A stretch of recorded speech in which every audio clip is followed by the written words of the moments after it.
think there are a few more people joining, but good afternoon, everyone, and welcome to this afternoon's webinar on net zero pathways.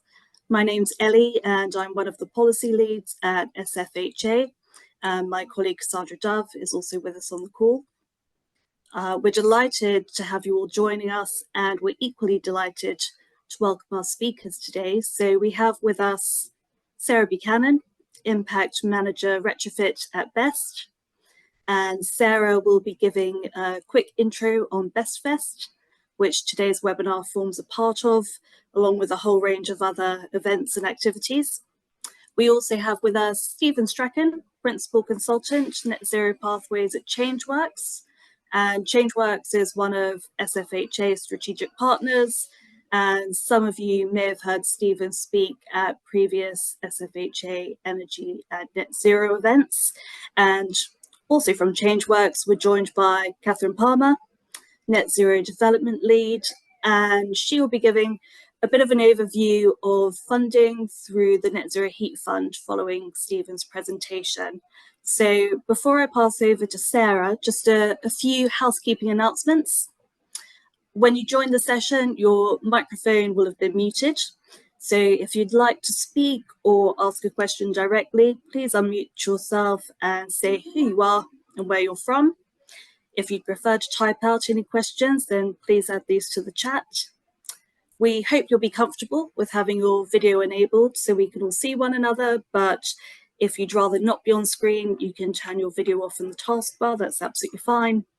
And some of you may have just caught the discussion we were having.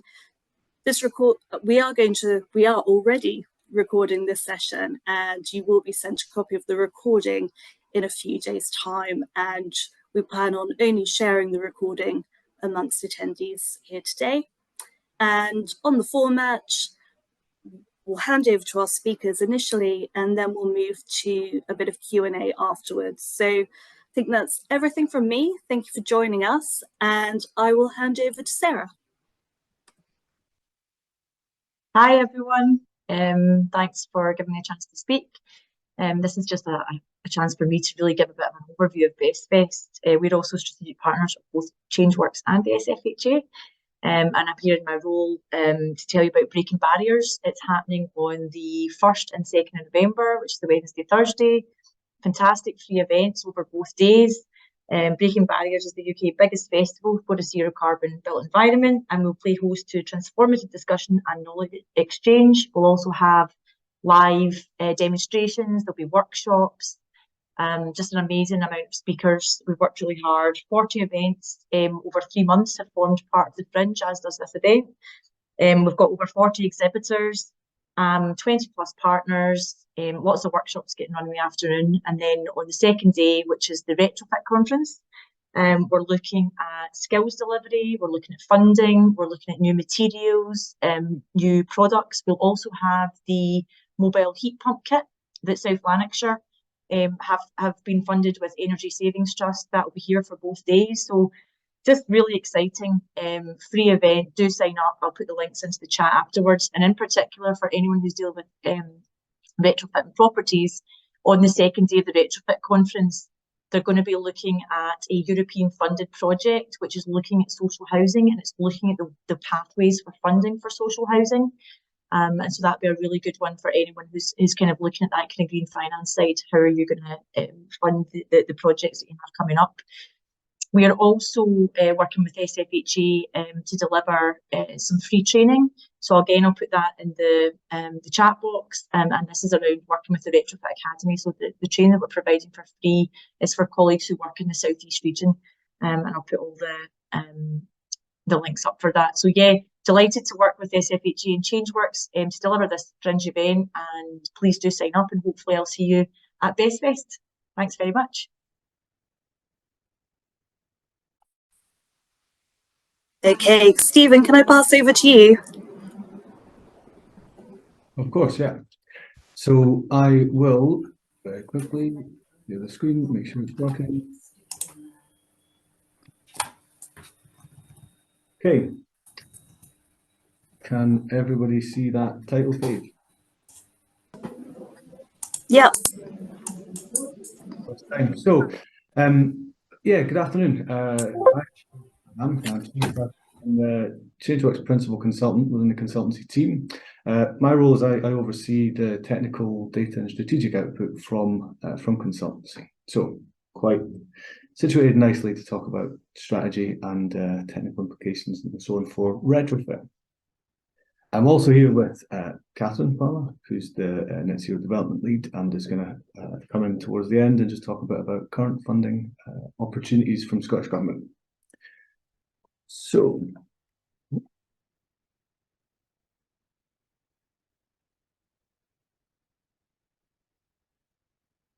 oh, sorry, slight technical glitch here. Okay, so we are Changeworks. Just really quickly, for those that don't know, assuming that a few of you will have already heard of us, but for those who haven't, we're Scotland's leading environmental charity and have been around for over 35 years with our core mission to allow people to enjoy a low carbon life. We have offices in Edinburgh and Inverness, and we do cover the whole of Scotland. At the moment, to achieve that mission, we're currently working through our 3-year strategic plan with a core aim of decarbonising Scotland's homes across all tenures, although today we're maybe going to focus a little bit more on social housing. We work closely with local authorities and strategic partners such as BST and SFHA, from a strategic level through to delivery, engagement, and also to looking at influencing Scottish Government policy and support through research and thought leadership. In terms of where we operate in our delivery focus, we provide a wide range of support which is available across the organisation, from Home Energy Scotland advice centres in both Highlands and Islands and South East Scotland, and affordable warmth services directly supporting occupants on properties, to community energy support and to developing projects on the ground. And again, this focus really for today's webinar is just about strategy development and project delivery, which does sit within the technical directorate primarily, which has got two sides: consultancy and project management, and really just about developing and delivering retrofit projects and decarbonising Scotland's homes. So what's actually driving all this, and why are we focused on this? What we're trying to get to, and a lot of that is, I think we're all aware of the kind of climate emergency stuff and the need to cut carbon emissions. And Scottish Government drew the line a few years ago for net zero by 2045, and again with different sectors and different tenures with varying targets in place, but the key one again today is just looking at social housing and net zero for 2040. So how big a challenge is that? Well, it's pretty massive, quite monumental, but it can be simplified really in terms of this. Is what we're looking at currently is that the current picture is primarily mains gas. We've got a few other fuels in there for heating of properties, heating our homes, but really it's just mains gas, which essentially is deemed as not being carbon towards net zero, not being carbon neutral. And so really it's about a replacement of how we heat homes, how we heat our buildings. And it can be quite simplified into every building using a zero emissions heating system. And this is the way that the Scottish Government looked at it. It's essentially zero emissions at source. So not something that burns a fuel, quite simply. Again, today is not about going into significant detail of all the options, but the headline is that low carbon heat networks, individual heat pumps, and even high heat retention storage heaters, potentially where appropriate biomass heating, but that's quite limited on its on levels of where that's appropriate. So all of this is primarily electrification, and that electrification is really looking at kind of high efficiency heating powered by electricity, which is the heat pump side and heat network side. So where does that relate to social housing? That is specifically around EIS and EIS 2 compliance. So EIS is the Scottish Government first introduced EIS in 2014 to encourage residential social landlords to help improve poor energy or remove poor energy efficiency, as a driver for fuel poverty and improve the energy efficiency of social housing in Scotland.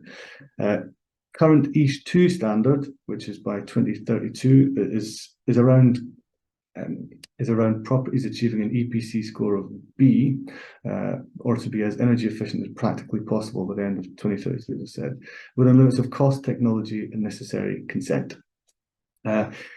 Additionally, no social housing is to be relet below EPC Band D from December 2025, which is a lot closer. Currently, there is, though, and I'll go into a little bit more detail in a second, but there's a review of EASH 2 and a review of the way that EASH 2 is modelled and how we get to that, which is through energy performance certificates, so using RD-SAP, which is a standard assessment procedure. And that's currently underway, again, to align a little bit more with the net zero standard and a just transition.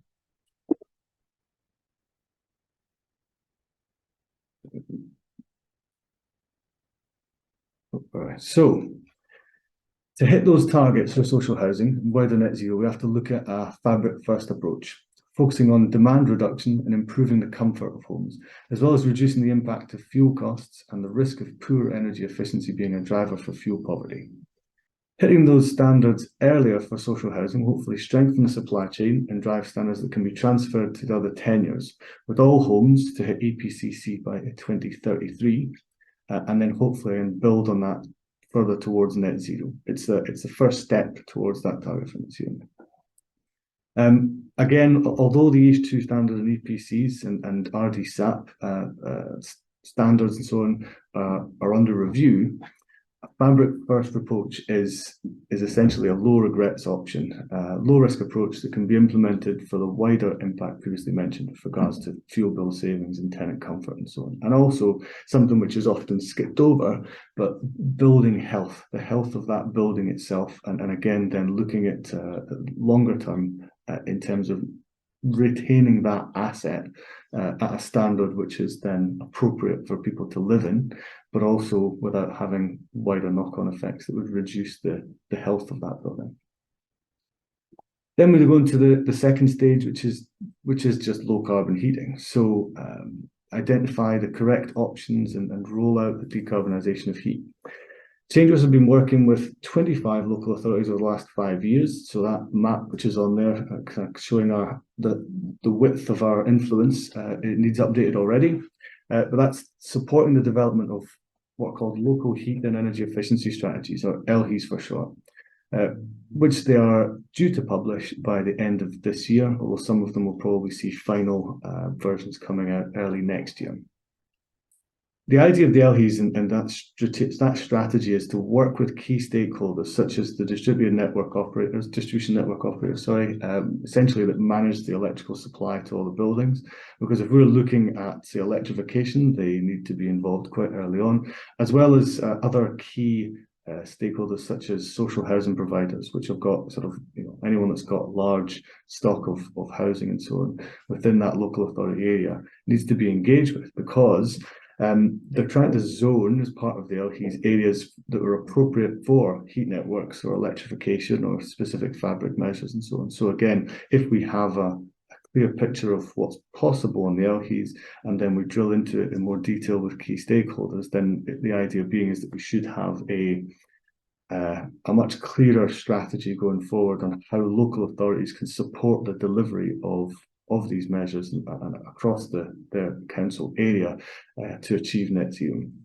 But also it will then support social housing providers in knowing what measures are potentially going to be implemented within their area. So if we're looking at longer term strategy and that pathway towards net zero, it's key to know where, say, a heat network might get rolled out that you could potentially connect to, rather than thinking about the individual properties with their own low carbon heat systems. So I'm kind of answering a couple of the questions that may be raised already. Is that why fabric first? And the reason electrification of heat is seen as the kind of low regrets and key route to net zero is because we've spent years and continue to develop renewable electricity production with the intention of fully decarbonising the grid. So electrically powered heating would then be net zero. As we can see on the graphs, we're actually doing a pretty good job in reducing that carbon intensity of the grid, so that then electricity would provide that net zero route, which seems quite simple. However, the current power requirements for space heating, the current power requirement for space heating is 3 times what we currently have as our electricity demand. So as we replace carbon-intense electrical generation, gas-fired power stations, etc., coal, which has been phased out a few years ago in Scotland anyway, we also need to significantly increase our total generation in order to meet the current demand. Hence, we look at fabric first, because then if we can reduce the demand of heat within our built environment, then we should be able to get somewhere closer to meeting in the middle. It is going to be a combination of both. We can't just go blanket heat decarbonisation through electrification, because we just could not produce enough power. So in addition to that challenge, we also have some cold hard facts that our building stock is already of a lower energy efficiency. And it's that picture on the right, diagram on the right, will show that we lose heat more quickly from our buildings than they do in the rest of Europe, which just shows we have a fairly poor energy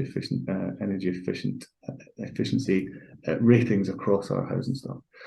So we need heat more quickly, we lose heat more quickly, and so it adds again to that demand for electricity and so on, as we don't have the ability to be as flexible in that supply of heat to the properties if we're losing it as quickly as, you know, within the space of a couple of hours, dropping 3-4 degrees. So then we ask that question about why are we looking at reviewing each two and what that means, and reviewing the baseline where that comes from, which is RDSAP and EPCs. And that's quite simply that they're built on a modelling system that prioritizes the wrong things. So a heat pump will score lower than mains gas, and a solar panel will provide better score than a very high fabric standard, because there isn't the ability to really tweak these things. You don't, because it's a very straightforward modelling process, a very straightforward survey. A lot of people that have had EPCs would see someone come into their property, measure everything they need to measure, and disappear within 35 minutes, and then do the modelling within another half an hour or so. So within an hour, you've got a very basic picture of that property, and then a very basic picture of the measures that could be installed to improve that EPC score. Now, the example on the screen there is the classic, is that you've got a higher EPC rating for a property with a gas boiler, but to meet current regulations, but it's got a little bit of solar PV on the roof. It scores better than a passive house standard with electric heating, even though the heat demand for the property is so low that electric heating is going to have a very low carbon impact, even if, you know, and again, even if we have today's current carbon intensity of the grid, it is just an anomaly in the way that it's modelled. So what we're doing in terms of the review is going back to looking at just the energy demand of that property and how to reduce, quite simply, the energy required to heat it to a certain level at certain times of the year, you know, per square meter. So how do we reduce that energy demand, and then with that energy, what is the carbon intensity of that energy demand supplied by, say, a heat pump and so on versus mains gas, which will give us a much clearer picture. Again, in this situation, and when we think about those changes to EPCs, we can say with confidence that the fabric first approach is that low regrets and high impact option, supporting the wider environment in terms of our decarbonisation of heat across the whole country, as well as the occupant directly with regards to bills and comfort. So what are we doing? This is essentially what Changeworks is actually up to at the moment. So we have a blank slide which hasn't worked, which is great. Apologies for that. So this slide would show us essentially some outputs from our stock analysis. So what we're doing is very, you know, from the outset, doing desktop analysis, and it is using RDSAP, it is using the records and EPCs and the data we've got there. But what it does give us, it gives us the ability to look at baseline. We can see the baseline, we can see what the current housing stock looks like. Now, we're doing this for both local authorities through the local heat and energy efficiency strategy, as well as for social housing providers, really trying to give them an idea of how close they are or what their compliance is towards EIS 2, and then also give us the starting point for developing projects based on those archetypes and those measures that would be appropriate for it. So it really is, what does the current stock look like? And what sort of patterns are there across that stock that we could then look to develop a strategy, initially start to develop a strategy for achieving net zero? What is that, the pathway for that particular property archetype within that housing stock? And how are we going to get there? Fingers crossed the next slide works. Okay, good. So then we start looking at in more detail. So once we've done the initial analysis on the desktop, we can see those patterns, we can get it. Then we can go out to those properties and we can identify key groups of archetypes within a housing stock and go and have a look at the properties and do an assessment of that. Again, this is loosely, to a point, essentially a retrofit feasibility study for key archetypes within the housing stock. So we go out to it, we have a look at it, there's measurements, we can then see that performance in real life. It's not modelled assumptions. We can spot key issues and issues with the property early, and again, specifically where retrofit measures would remedy. I think sometimes examples of this is we go out and we might see damp on the walls, or we might see a bit of condensation issue within windows. This is then, we can then see that there could be both a fabric and ventilation issue could be addressed. And then again, we can go and we can establish that baseline performance. It's not just about what the desktop modelling says. We can go out and we can have a look at what that property is in real life. This is something which then uncovers, like I say, uncovers kind of those key maintenance issues. Some of those might be as simple as seeing cold and damp, or seeing condensation on windows and realising that there's maybe more ventilation required. Also looking at inside the cavity of properties that have been insulated previously, and then we find that the insulation slumped, it needs topped up, or it needs refilled, these types of things. Again, all of this leads to potential projects that could be delivered. It starts giving us a much clearer picture of those key archetypes, or the most prevalent archetypes within the housing stock of a social housing provider. And then once we've done that, we can go back to the modelling side, and we can look at, so we use the Passive House Planning Package, which is PHPP, which gives us much more detail. So again, it's in terms of that comparison with an EPC, as you can go in, you can do the EPC, deliver it all out within the space of an hour or so. Whereas this level of detailing this level of surveying is closer to a sort of day to do one archetype, or 2 or 3 days to do a single archetype. Not a single property necessarily, but maybe 6 properties with an archetype over 3 days. It also includes things like thermography. So we're looking at, again, noticing any potential issues within that property by taking infrared pictures, so we can see cold spots and the potential risks or damp areas and so on. And again, we're then doing things like air pressure testing and basing the modelling on real life flows of air through the property, real life ventilation, which then gives us much more accuracy in the modelling. Why do we want to do this? Again, it kind of gives us a clearer picture of not just the measures which are appropriate, but the standard that we can potentially achieve within that archetype. So it's not just a case of achieving EIS 2 compliance, it's looking at whether we could achieve, say, NFIT, which is your retrofit standard to passive house, whether we look at any other retrofit standards such as AACB and so on, so that we can then build a clear picture of what it's going to take to get to that standard, the level of measures that need to be installed, and importantly, really importantly, the costs with getting to that standard for that archetype. With those costs, with the level of accuracy that we can model to, it then provides that confidence to be able to build a delivery plan for that, or build a business model for delivery. We then know what impact that's going to have on energy costs for the tenant, and also impact on comfort and so on for tenants or for occupants of the property, and we can then match that improvement option to that particular archetype, and then look at the relative costs and the investment required to get there, as well as looking at the different routes that we can do to get to that net zero point. So again, we talk about net zero pathway, but there is no single net zero pathway. There are different ways that we can get there, and whether we sequence it, and whether we do specific measures at different times, and that all then comes into the sort of development of the strategy. The other key thing is we have to look at in sort of the really big challenge that we have in retrofit, and another reason for looking at having much more detailed modelling of each archetype, is that we then try to avoiding these poor outcomes of retrofit.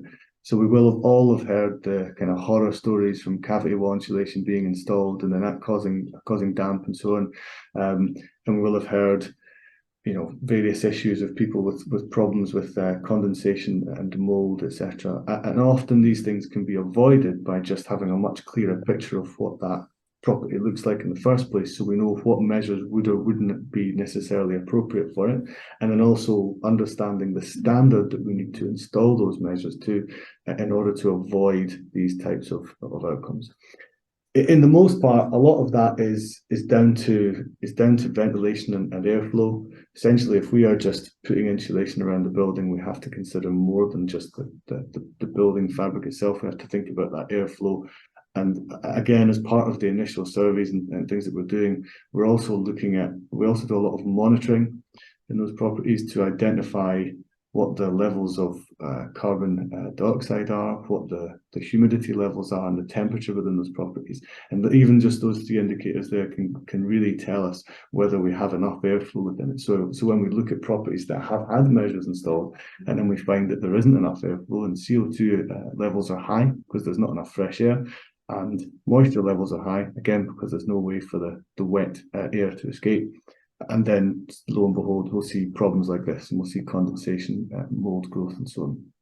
So we have to then make sure that that package of measures that we're implementing on that property, or that we're suggesting as the route towards net zero for that property, won't cause any of these knock-on effects. Again, a lot of that comes down to the standard of retrofit, and also the need for quality assurance in every job. So design quality assurance, and another key aspect of it is the behaviour of occupants. So again, it's another thing which is glossed over quite often, but sort of a classic anecdote I can give you would be from projects that we worked on quite a few years ago, and then we went back and monitored the energy consumption within that area using data on just gas consumption, quite simply, for whole postcodes that had external wall insulation installed on those properties. And we were expecting to see a demand reduction of closer to 30%, maybe 35%, which would be the basic modelling would have showed us that. But in reality, what we saw was a demand reduction of closer to 10%. And that's because the occupants were heating the properties more. They were underheating previously. And so that relative saving that they were expecting wasn't 30%, it was 10%, but they were all happy because they were comfortable. And the quality of and the health of those properties was much higher. But again, these are things that which then requires us to engage with the occupants in order for them to understand the difference in how their building will behave once those measures have been installed. A lot of people in those streets we were looking at, and we went out to go and find out what was happening. We saw that they were heating the properties more, but a few of them had windows wide open, talking about the house being too warm. Essentially just needed a bit of guidance on controlling the heating systems within their newly behaving property. So then we have to look at strategy development, and essentially look at that plan for getting towards that net zero. So as I mentioned before, we look at the different modelling side, we can see the options and we can see the measures that be installed and the costs for those to then potentially build a business plan for delivering it. But we also have to look at the different options for sequencing. So whether we do this in a full decant and then approach the property, you know, all the way to high retrofit standard in the ONER, or whether we look at a more staggered approach, whether we have a very clear, and what we try and develop is a very clear plan over a sort of 30-year period to get towards net zero, and for that housing stock to work alongside the existing asset management plans or capital investment plans. So again, this seems very simple, but it's often missed out. Is quite simply, if there's a roof replacement required in a building, it seems daft not to look at and know whether or not that architect would be appropriate for, say, solar, or say roof insulation if it's, say, a room and roof type building or something like this. It's just about making sure that those measures, everyone is fully aware of those measures that are required to get to net zero for that property, and so incorporate that into existing plans to maintain those buildings. Other example of that one, which might get missed, is also if a property is appropriate for internal wall insulation, then if we're replacing a kitchen or replacing a bathroom, it's worth looking at that room at the same time, and then looking at the rest of the house potentially as well. If there's a decant on the property for a bathroom replacement or a kitchen replacement, again, it's about bundling in the measures, but we can only do that if we know what measures are appropriate and we know the costs, and we've already built it into that sort of 40-year plan. It's also about looking at, on the finance side as well, looking at how that is afforded, how that's brought in. What does that financial package look like, and whether or not we're looking at just rent increases, or whether we're looking at those green financing options and so on that's available, whether something revolutionary comes out of the woodwork with regards to things like comfort as a service. That's all possible if we have a plan and a strategy in place for how we're going to get all those properties to that standard, and what standard they're going to get to, and the cost associated, etc. with that. It's all about having real clarity of all of those key data points to be able to then build that strategy. And again, sort of the collaboration on there, we also have to think about engaging with other key stakeholders. So if the council are developing a local heat and energy efficiency strategy, the RELHEs, and an RSL, a social housing provider, is looking at their own retrofit strategy, how can we make sure the two cross, and so we have clarity across what each is doing, and making sure they're complementing each other, and not there's no conflict in there. So with regards to sort of project delivery and what we're doing, there's also a point where we're looking at impact evaluation. Impact evaluation is often thought of as the very end, and what's happening afterwards. So we do the measures, and then we look back and measure what's happening. But actually, by monitoring and looking at those properties in detail of what's actually happening day to day, that can help us develop that retrofit strategy. That will see the properties where it may prioritize properties where the internal building health isn't great, or that you've got occupants that are underheating, or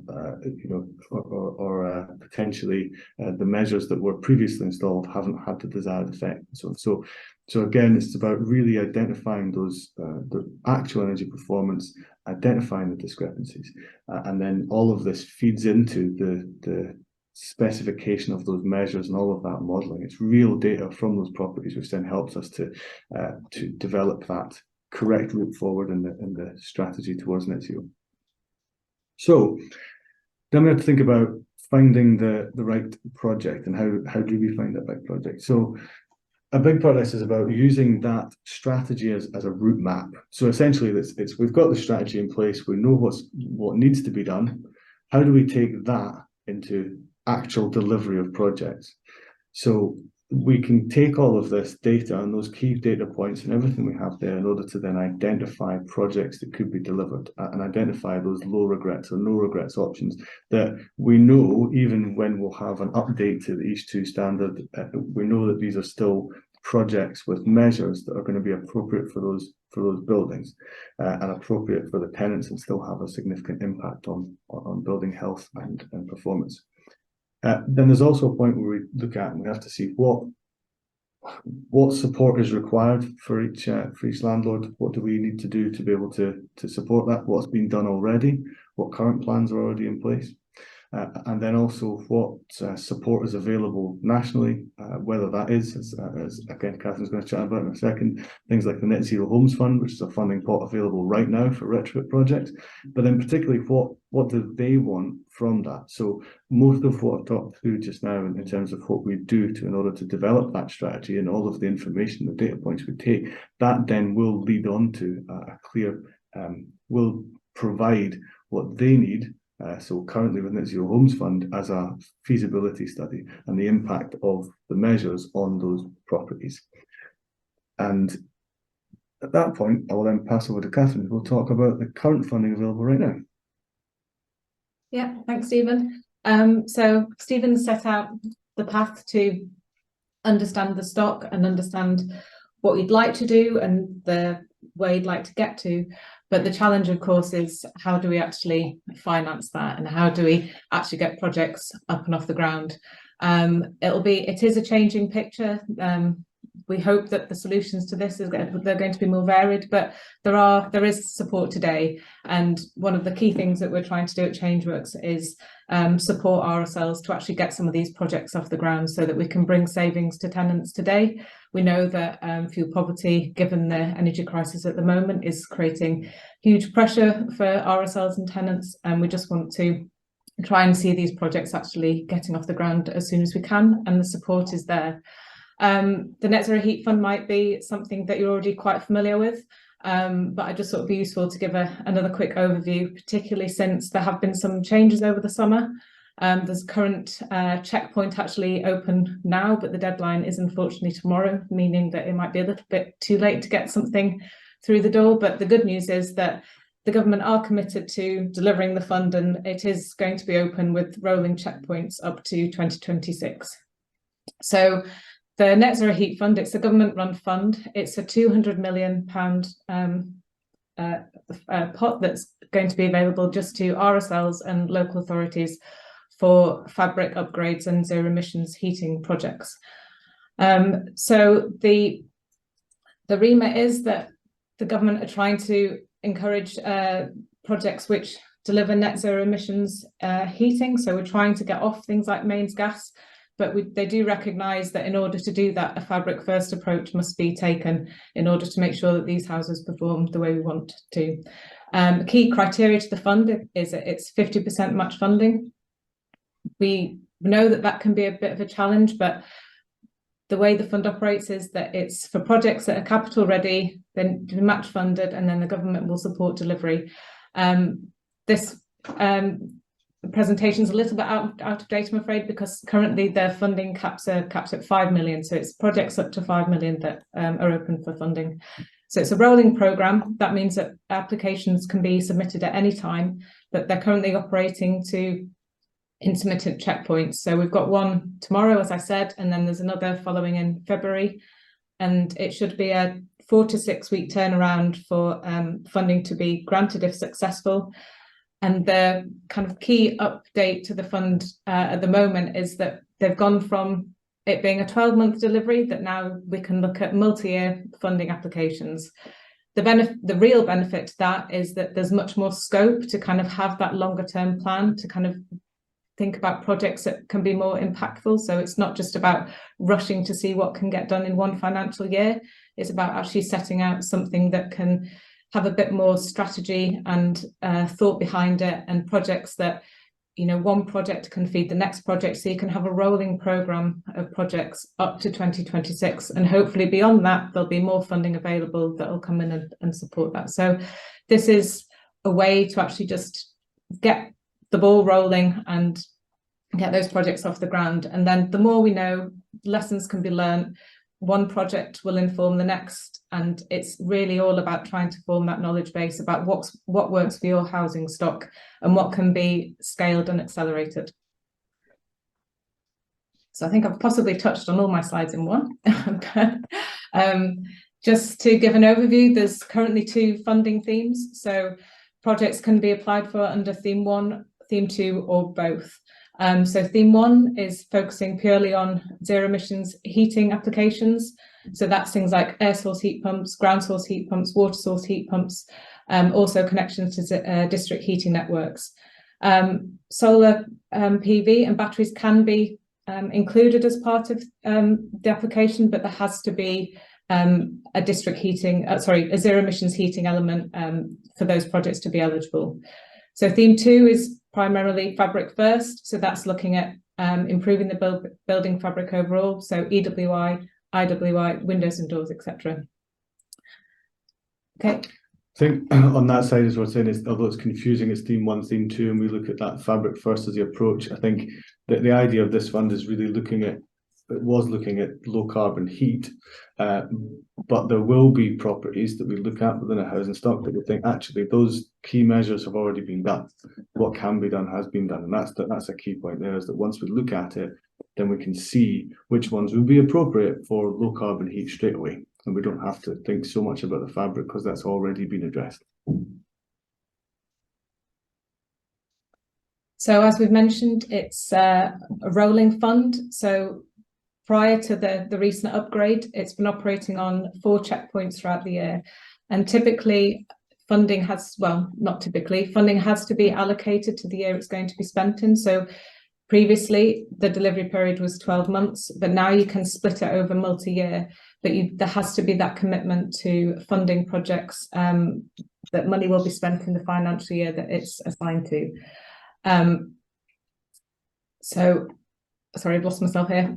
So Stephen touched on already, but we know that the EIS standard is under review. Currently, the fund is there to help RSLs meet that EPC-B rating. We appreciate that is under review and that there might be changes, but I think the point is that the fund is there, the fund is available, and if it doesn't get used, then it's a missed opportunity. And we can take a low regret approach, so we can sort of accept the changes to the standards, but the retrofit route is still the right one in terms of improving building performance and reducing bills. So how can Changeworks support? So Stephen's already touched on the work that we can do through the net zero pathways that helps to get to that route map, get to that strategy. But we've also got capacity across Changeworks to kind of work with you to kind of look at how to use the strategy in order to build projects that might be eligible for the Net Zero Heat Fund. The Net Zero Heat Fund, it's really aimed at capital ready projects. So that means that they're looking to fund projects that they can start as soon as grant award is offered, which means that there has to be some level of feasibility work already in place so that projects are ready to tender, they're ready to go, you know exactly what you can deliver, and importantly, you can put an accurate cost profile to government so that they've got that confidence that the project is robust and has been thought through so that they have value for money. That's a kind of key criteria for the government. So what we're trying to do is we're trying to, you know, start that process early, start the net zero pathway process. So we've done the analysis, we've got the data, we've seen the houses, we know what we need to do. And then really it's about just trying to bring all that information together, put it into a really good application that the government will want to fund because they want to see the projects off the ground, they want to see the carbon emissions coming down. So that's what we can do to try and support.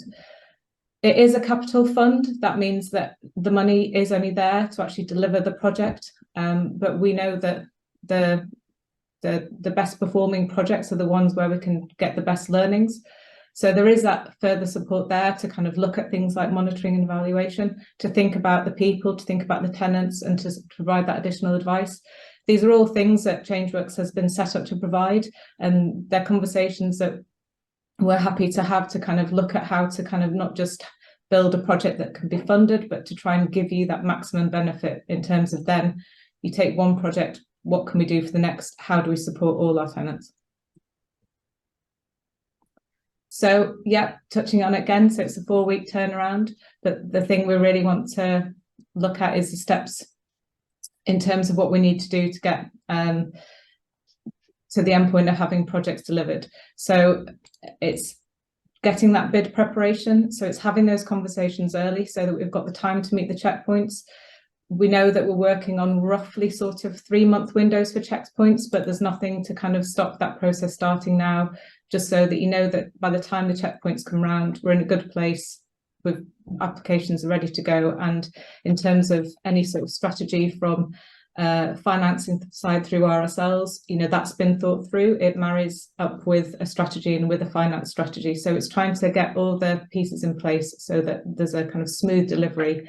And it's not just thinking about what project I can deliver today. It's about, well, I've got a project that might happen this year. I've got a project that might happen in 3 years. It's trying to get a kind of smooth transition. Okay, so just this brief overview of kind of what the benefits and the pros and cons of the fund are. So the kind of purpose of the Net Zero Heat Fund is to support social housing landlords to meet their ESG targets. It's about trying to demonstrate to the wider sector what can be achieved through social housing. We know that there's a huge challenge to kind of reach all the homes across Scotland, but as kind of anchor organisations and that have a large percentage of the housing across Scotland, if we can demonstrate how it's done through social housing, it will set the kind of template for how we can achieve it across Scotland. So there's a real opportunity there to kind of set a higher benchmark to actually test innovation, test what's available, and push net zero as a priority. And then in terms of tenant support and fuel poverty alleviation, it really is about trying to address how do we bring bills down today. We know that there's uncertainty in terms of what will happen with the energy crisis, the fluctuations in terms of factors that are beyond our control, but things like renewable, stable energy sources and fabric improvements, which we know bring energy use down, that is probably one of the most practical and impactful things that can be done to support tenants. So the constraints of the fund are that it is a short window delivery. That has been addressed in the recent update in terms of the multi-year funding. We know that there has been some kind of uncertainty around when the fund can be used and when it can't, but we know that government are addressing that, and they're working all the time to try and make the fund much easier to access. They want to fund projects. We know that there are concerns in terms of retrofit as a broader approach to buildings. We appreciate that there's maintenance issues, there's cost involved, but there's also that problem of, well, we can't do nothing, and the Net Zero Pathways is really set up to mitigate against these problems, so that working with known situations means that we can make sure that we're doing the right type of retrofit for the right property, and that's the kind of key to having success with these projects. Stephen's talked already with the problems with EPC. We know there are problems with EPC, but we can move beyond that. We know that improvements and reducing energy demand will bring benefit. And then there's also fair delivery. It's true that we can go for the low-hanging fruit, but it is also trying to make sure that no one gets left behind. And so I think it's trying to look at ways to deal with buildings that are older and harder, and there are solutions. So it's trying to kind of find ways that we can create projects across all different types of architects to get everybody to the same level.